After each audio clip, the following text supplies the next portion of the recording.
Assalamualaikum warahmatullahi wabarakatuh. Bismillahirrahmanirrahim. Alhamdulillahi rabbil alamin. Ni'ami imani wal islam sadata man kafara bihi wal argham. Asyhadu an la ilaha illallah wa asyhadu anna muhammadan abduhu wa rasuluh, amma ba'd. Di Gang Sempit, Kauman, Yogyakarta, pada akhir abad ke-19, lahirlah seorang anak yang kelak mengguncang arah pemikiran Islam di tanah air. Dia bernama Muhammad Darwis, putra seorang khotib Masjid Gede Kauman. Kelak setelah berhaji ke Tanah Suci, namanya berubah menjadi Kiai Haji Ahmad Dahlan. Sosok yang bukan ulama tetapi juga pembaru, guru bangsa, dan pejuang kemerdekaan dalam makna yang paling dalam. Ia lahir pada 1 Agustus 1868 dan wafat pada 23 Februari 1923. Di antara dua tanggal itu terselip perjalanan seorang manusia yang memperjuangkan Islam agar kembali kepada rohnya yang murni dengan tauhid, ilmu, dan amal. Ketika itu Islam di Nusantara tengah berada dalam persimpangan. Tradisi keagamaan kerap bercampur dengan adat yang tidak jelas sumbernya. Pendidikan terbatas dan penjajahan Belanda menjerat umat dalam kebodohan yang sistematis. Di tengah gelap itu, Ahmad Dahlan hadir menyalakan lentera dengan pemikiran yang seolah melampaui zamannya. Ia belajar ke Mekah dan bertemu dengan para ulama pembaharu seperti Syekh Ahmad Khotib Al-Minangkabawi yang menanamkan gagasan tajdid pembaharuan. Sekembalinya ke tanah air, Dahlan tak hanya membawa semangat spiritual, tapi juga semangat perubahan.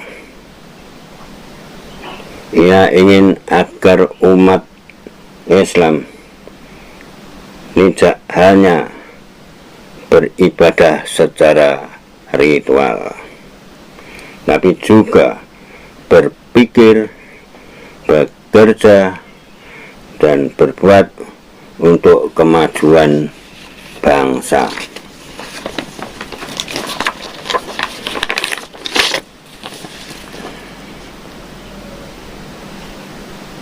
Iqra bismi rabbikal ladzi khalaq. Quran surat Al-Alaq ayat 1. Bacalah dengan nama Tuhanmu yang menciptakan. Ayat ini menjadi inspirasi ulama besar, yaitu Kiai Haji Ahmad Dahlan. Ia yakin kebodohan adalah akar dari segala kelemahan umat. Maka pendidikan harus menjadi jalan dakwah yang nyata. Pada 18 November 1912, ia mendirikan Muhammadiyah, organisasi yang bertujuan memajukan umat melalui pendidikan, sosial, dan kesehatan. Sekolah-sekolah Muhammadiyah menjadi pelopor dalam menggabungkan pelajaran agama dan umum. Siswa belajar tafsir dan fikih, tetapi juga berhitung, bahasa, dan ilmu bumi, serta ilmu-ilmu umum yang lain. Sesuatu yang kala itu dianggap revolusioner. Ya, sesuatu yang kala itu dianggap revolusioner. Dengan pendidikan, Ahmad Dahlan sedang melakukan perlawanan senyap terhadap penjajah. Ia paham bahwa senjata melawan kolonial bukan hanya bambu runcing, tetapi juga pena dan buku. Sebab penjajahan terbesar adalah penjajahan pikiran. Ia ingin umat Islam berdiri sejajar dengan bangsa lain, bukan menjadi budak di tanah air sendiri. Dalam pandangannya, mengajarkan anak-anak membaca, menulis, dan berpikir kritis adalah jihad fisabilillah, jihad di jalan ilmu yang sangat diridhoi dan perintahkan oleh Allah Subhanahu wa Ta'ala. Bagi Kiai Ahmad Dahlan, surah Al-Ma'un bukan sekedar 7 ayat pendek yang dihafal dalam salat.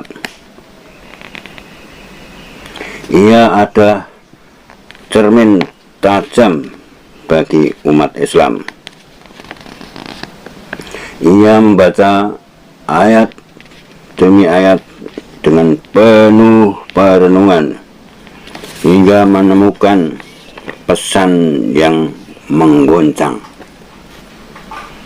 Tahukah kamu, orang yang mendustakan agama, itulah yang menghardik anak yatim dan tidak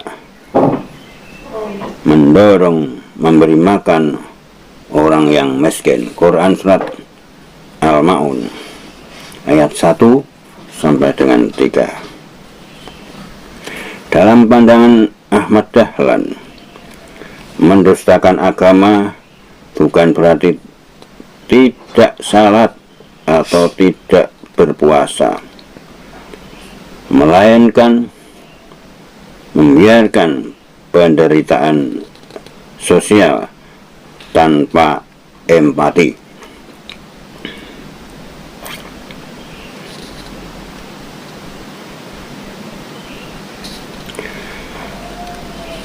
Saudaraku semuanya, maka agama sejati baginya harus hidup dalam tindakan sosial yang nyata. Dari tafsir sosial itulah lahir amal-amal Muhammadiyah. Kiai Haji Ahmad Dahlan mendirikan sekolah, rumah yatim, dan klinik bagi kaum papa. Ia menjadikan surah Al-Ma'un bukan hanya bahan kajian tafsir, tetapi panduan revolusi sosial. Ketika para santrinya merasa bosan karena membaca surat itu berulang kali, ia bertanya, "Apa maknanya jika kalian membaca, tetapi anak yatim tetap lapar?" Pertanyaan itu mengubah tafsir menjadi gerakan dan zikir menjadi kerja nyata. Iman dalam pemikiran dakwah Ahmad Dahlan harus berdampak pada kehidupan orang lain. Filosofi Al-Ma'un akhirnya menjadi roh semangat pembaruan Islam sosial di Indonesia. Kiai Haji Ahmad Dahlan mengajarkan bahwa kasih sayang adalah bentuk tertinggi dari tauhid. Mengasihi ciptaan berarti menghormati Sang Pencipta. Di tengah zaman yang kembali diuji oleh ketimpangan dan kemiskinan, pesan Al-Ma'un menggema, jangan biarkan ibadah berhenti di sajadah, sebab kebenaran agama harus tercermin dalam wajah-wajah yang tersenyum karena kepedulian kita.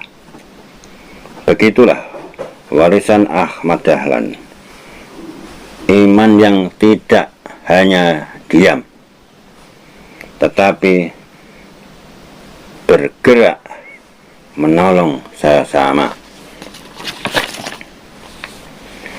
Maka tidak turun langsung ke medan perang.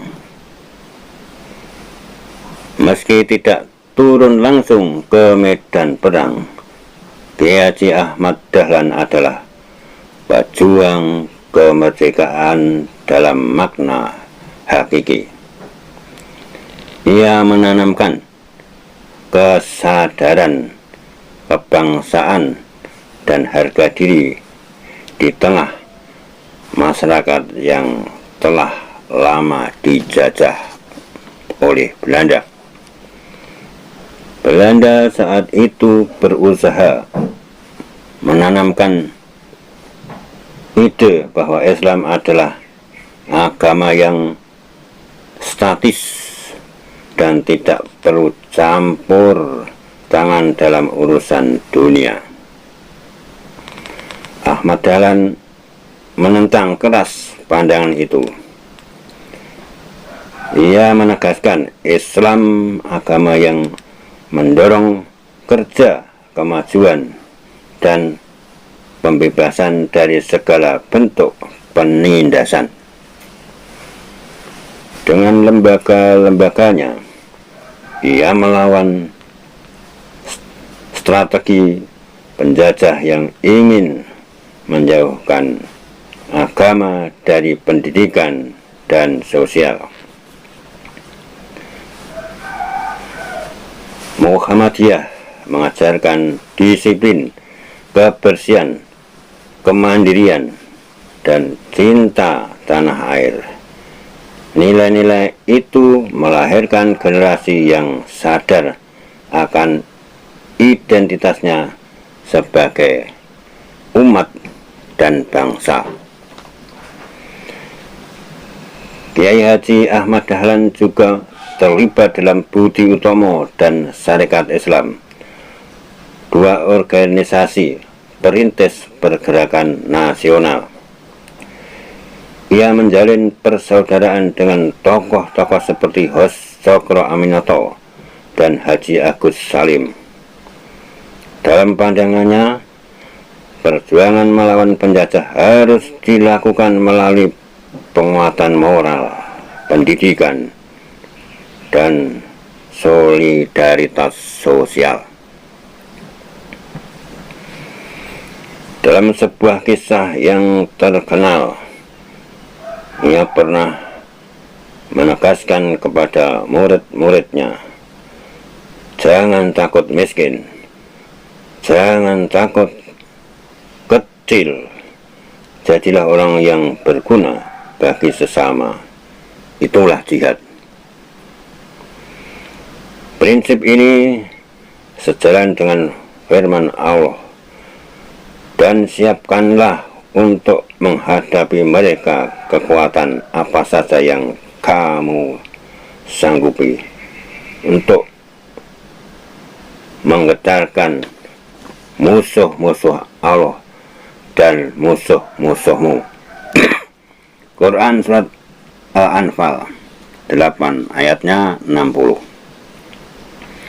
Bagi Dahlan, kekuatan dalam ayat itu bukan hanya senjata, tapi juga kekuatan iman, ilmu, dan persatuan. Dari rumahnya di Kauman, semangat itu juga menjalar ke kaum perempuan. Istri beliau, Nyai Siti Walidah, ikut mendirikan Aisyah, organisasi perempuan pertama yang aktif di bidang pendidikan sosial dan dakwah. Di masa ketika perempuan masih dianggap warga kelas 2, Aisyah menjadi oase keberdayaan. Mereka mendirikan sekolah, mengaji, mengasuh anak yatim, dan lain sebagainya. Ini semua adalah bentuk perlawanan kultural terhadap penindasan, baik dari penjajahan luar maupun dari sistem patriarki yang membatasi peran perempuan. Kiai Haji Ahmad Dahlan dikenal bukan sebagai ulama yang gemar mengutuk, melainkan yang mengajak dengan kasih sayang. Ia berdakwah dengan logika, bukan dengan kemarahan. Ia mengajarkan bahwa agama bukan hanya ritual, tetapi jalan hidup yang rasional dan membebaskan. Memberikan kemanfaatan sebanyak-banyaknya untuk sesama, selaras dengan pesan Rasulullah Shallallahu Alaihi Wasallam, khairunas amfa'uhum linas, sebaik-baik manusia adalah yang paling bermanfaat bagi manusia lain. Hadis riwayat Ahmad.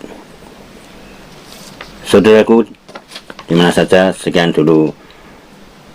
Lain kali kita sambung untuk yaitu cerita tentang tokoh besar, pejuang besar Kiai Haji Ahmad Dahlan. Assalamualaikum warahmatullahi wabarakatuh.